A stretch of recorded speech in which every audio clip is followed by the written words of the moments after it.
Ladies and gentlemen, welcome back to the Teller County Sheriff's Office podcast. Today I'm joined by Lisa Pitts. Can I get you to kind of describe why we're here? Well, first of all, who you are, what your job is, and then why we're here today. Okay, so I'm Lisa Pitts. I'm a volunteer with Divide Fire Protection District, and one of my specialties over here has to do with passenger safety. September is National Child Passenger Safety Month, with the actual week that we recognize it even more this year being September 21st through 27th. This falls in line with back to school, getting our car seats checked. I also do a lot of our community outreach, so I do work with injury prevention in several realms. I've been doing this for about 7 years now, and the misuse rate on car seats is well over 95%. I've had some years that my misuse rate has been 100%. Okay. This comes from an improper install. We're not using our harnessing correctly. Okay. And even what we call premature transition. So we're coming out of one seat before we're really ready for our kiddos to be in that next seat. So something like going from backward facing to forward facing, Right. or from an infant seat to a combination seat or something So like that? we do have a variety of seats down here. The infant seat is the first one that we really do think about most of the time. And it's got our carrier with it. We see at times, we do outgrow the seats, but the longer we're rear facing, that's the safest that the kiddos are ever going to be while they're in the vehicle. One other issue we also run into, and we've really pushed this through with our education when we do a car seat check, is with our infant seats with the carrier, when we get to where we're going, we really need to take those infants out, because we have had some infant deaths nationwide from leaving our infants in those seats to sleep. Okay, so they're not made to put them in and just put them they're not to sleep when you sleeper, get it there. no. Okay, yeah. Pull them out, lay them in, lay them flat in a clear space, a safe sleep space. The next seat that we have right here, this is our convertible seat. Okay. And this one we see a whole lot of. So it will go rear facing, but it will also turn around forward facing once our kiddos get too big to sit rear facing. Got it. Couple other myths that we see with the rear facing that we educate parents with is we're not as worried about them breaking their legs or having those type of injuries while they're rear facing. Okay. We really want to protect our brain, our spinal cord, our back. And when we're rear facing, that seat's going to absorb a lot of those crash forces, keep our kiddos safe. Okay. The other thing is when we turn them around forward facing, they start learning to drive. Oh, okay. Yeah. And so if you like to drive a little fast, or if you're one of those aggressive drivers that we deal with, kids love to rat you out. Oh, yeah, okay. And if you have any of those not best driving behaviors, they're going to start learning that as well. Yeah. And kids are kids. They love to tell you what they see. Yeah.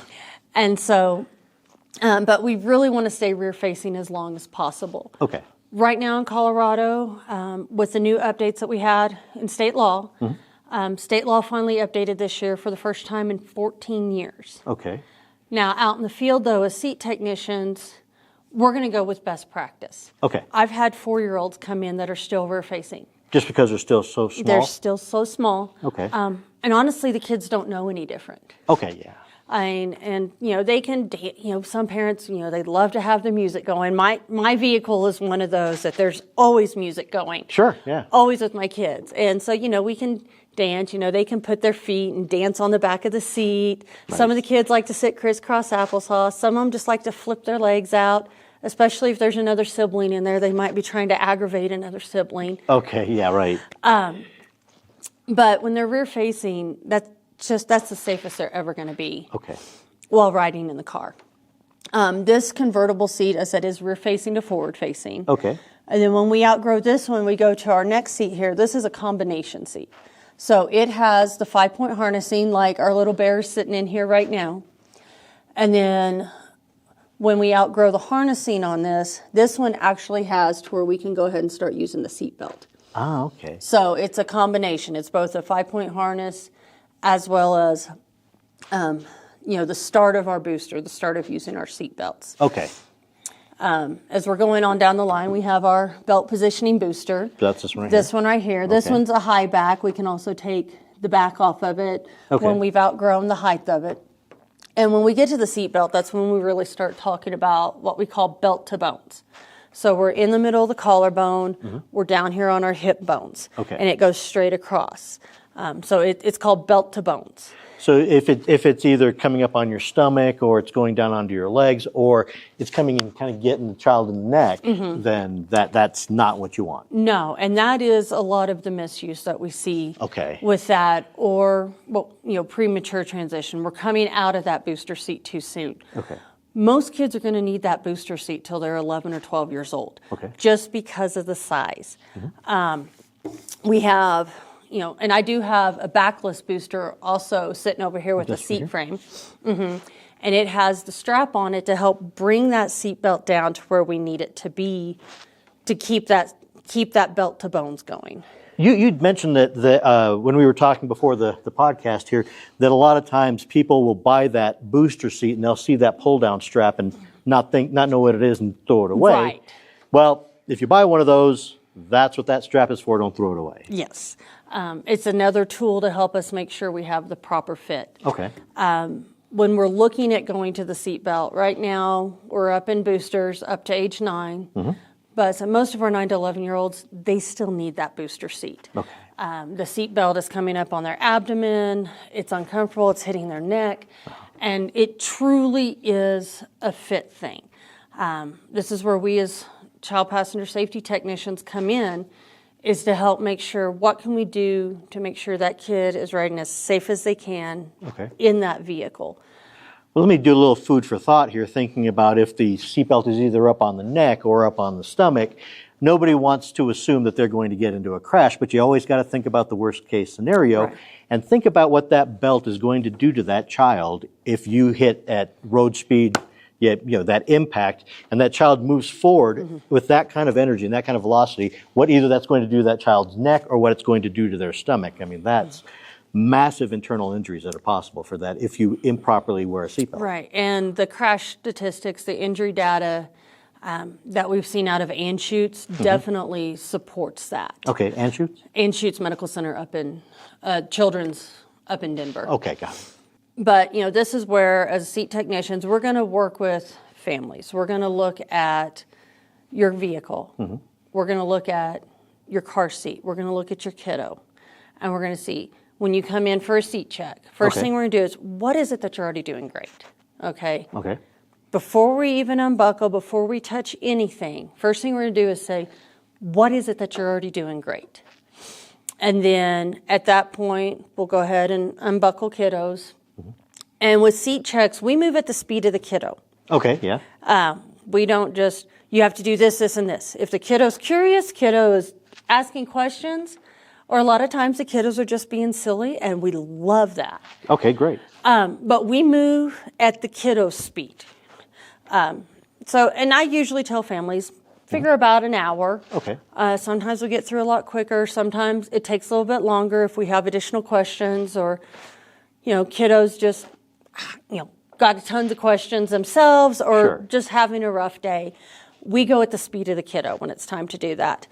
While we're doing the seat check, we're going to check the seat itself for recalls. And then something new that we've started doing within the last couple years is we also check the vehicle for recalls. Oh, okay. And it is not uncommon when we do find a recall on a vehicle that the driver is not even aware that their vehicle has a recall. Okay. And so at that point, then we step into the educational side of that of, okay, these are the recalls that you have, and then we direct them to call the dealerships for their particular vehicle to start getting that process going to get their vehicle taken care of. Now, when you do these checks for the seating, where do you do that? Do you do that here at Divide? So I travel throughout the county. Okay, so they can reach out to you and say, hey, would you come out to X place, and then you can make that arrangement? And so working with our partners over the years, we have gotten several places throughout the county to make it more accessible to our families. Okay. And so I travel to most of our communities. within the county and then just right across the county line. Okay. Just to make it more accessible to our families. I'll put the contact information for Lisa so you can reach out to her if you want to get actually, you should get your child seat checked. So I'll put the contact information both in the show notes and at the bottom of the screen here. So it's absolutely free to get a car seat checked. Okay. We do work with other partners for families who may not be able to get a car seat, but they have a need for one. Okay. And so a lot of our community agencies will reach out, and then I will go through. Right now, we've got several car seats from Drive Smart Colorado Springs. Okay. Where they've received a grant, and so we've been distributing several of those up here. Also working on getting other grants, other funding resources to where we can help make sure that our families have those seats that they need to get their kids safely to and from. The other thing is a crash. So our rule of thumb is one crash and it's done. Okay. So we don't reuse our seats after a crash. We can't tell what kind of damage is there. The manufacturers cannot guarantee a seat being used after a crash. So the rule of thumb is one crash and it's done. That's just like a bicycling helmet. Yes. Say. Perfect example. Yeah. Just like our bicycle helmets or motorcycle helmets, one crash and it's done. Okay. Great, Lisa. And so you've also got some great information that you're going to be sending me back to the sheriff's office with so that people can either pick this up here or at the sheriff's office. So the first thing we have, this is a children's emergency ID sticker. Okay. And we've been working really closely trying to get a lot of our responders throughout the county also trained to look for these. And so what this is, this has information on it. You put it on the car seat. Now, we don't want you to cover up the labels on the car seat itself, but we also don't want you to put it to where someone can just walk by and see your information. So kind of hide it a little bit, be it on the back. With our rear-facing only seats, you've got that base. And so, you can put it in the base. So what this does is, in the instance of a crash or the driver's having a medical emergency, we're on the side of the road, and the driver or any other adults in the car cannot tell us who is this little one in the car seat. What this does is it gives us a place to start. Okay. Who is this little kiddo? Who is an emergency contact? Who is their doctor? It even has allergies and medical information. Now, the next one I hear is this one, the Colorado Child Passenger Safety Law. Right, and so this has been updated starting this year. The update in the state law actually got us closer to what we call best practice in the field. So this is essentially baseline, and then the best practices will be a bit above and beyond what the best practices are. Okay. Yes. I said I've had 4-year-olds come in. They're still rear-facing. I've seen some 5-year-olds that aren't even 36 inches tall yet. Sure. And in all honesty, they're 36 inches tall maybe, and maybe 30 pounds. They're still pretty little. Very small to be changing out to the next car seat. Right. And so, we really take it on a case-by-case basis. All right. But that gives us our baseline. A lot of our car seats now will go to higher limits. Okay, yeah. Now, the last thing you've got for me here is the seatbelt checklist. I mean, we talked a bit about, when a child is ready to transition, what that should look like as far as how the seatbelt fits the child. What does this checklist kind of tell us to do? Can you give me a little bit more in depth as opposed to what's just here? So what this checklist is what we call the 5 steps. And so, can they sit all the way back in the vehicle? Are their knees bending comfortably at the edge? Belt to bones. He talks about the belt crossing the shoulder between the neck and the arm. Laying flat across the upper thighs, so basically right here at the hips. And can they stay like that for the whole trip? Okay. And so when kids are hitting this, we also look at, this is where it's really important to look at the vehicle itself. Okay. Because when they hit this age, there's some vehicles, like the smaller vehicles, they may be able to do all 5 of these steps. Sure.